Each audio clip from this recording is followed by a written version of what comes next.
अभी हाल ही में एक महान योगी को भगवान शिव के दर्शन हुए।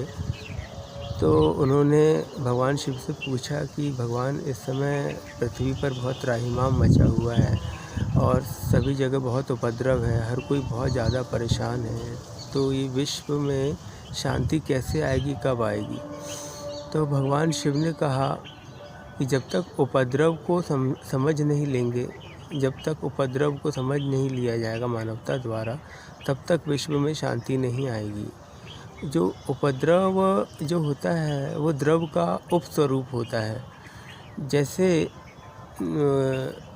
राष्ट्रपति का उपराष्ट्रपति, प्रधानमंत्री, उप प्रधानमंत्री, ऐसे ही जो मूल रूप से या पूर्णतः वो नहीं होता, लेकिन उसका स्वरूप वो होता है। जैसे द्रव का मूल स्वरूप है तरलता, लेकिन जिस स्वरूप में ठोस भी हो, गैस भी हो, तो उस स्वरूप को हम द्रव नहीं कहेंगे, उसे उपद्रव कहेंगे। जैसे हमारा शरीर है, हम अपने शरीर को भी उपद्रव कह सकते हैं, क्योंकि हमारा शरीर पूर्ण रूप से न तरल है, न ठोस है और ना ही गैस है।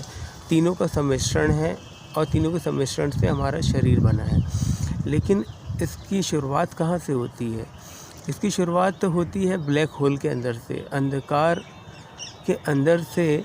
जो अंधकार का आप बोलोगे, ब्लैक होल का जो उपद्रव है वो सूर्य है।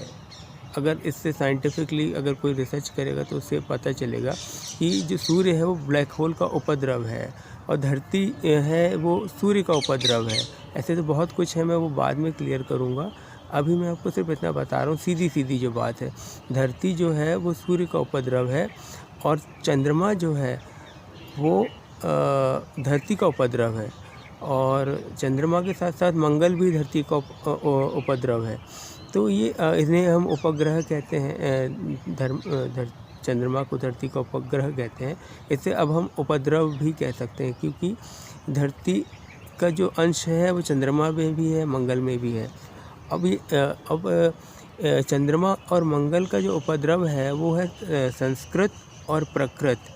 और पूरी जो हमारी धरती है और जितना भी हमारी सभ्यता है, जितना भी हमारा ऑब्जर्वेबल वर्ल्ड है, ये पूरा प्रकृत और संस्कृत के अंतर्गत आता है। जितनी भी हमारी समझ है वो पूरा सब कुछ प्रकृत और संस्कृत के अंदर आता है। इसी में सारे विषय, विज्ञान, दर्शन, सब कुछ इसी के अंदर ही है। इसके बाहर अभी तक समझ गई नहीं है। तो उसके बाहर समझ को लेके जाने के लिए और विश्व में शांति लाने के लिए हमें उपद्रव को संगति देनी पड़ेगी उपनिषद की।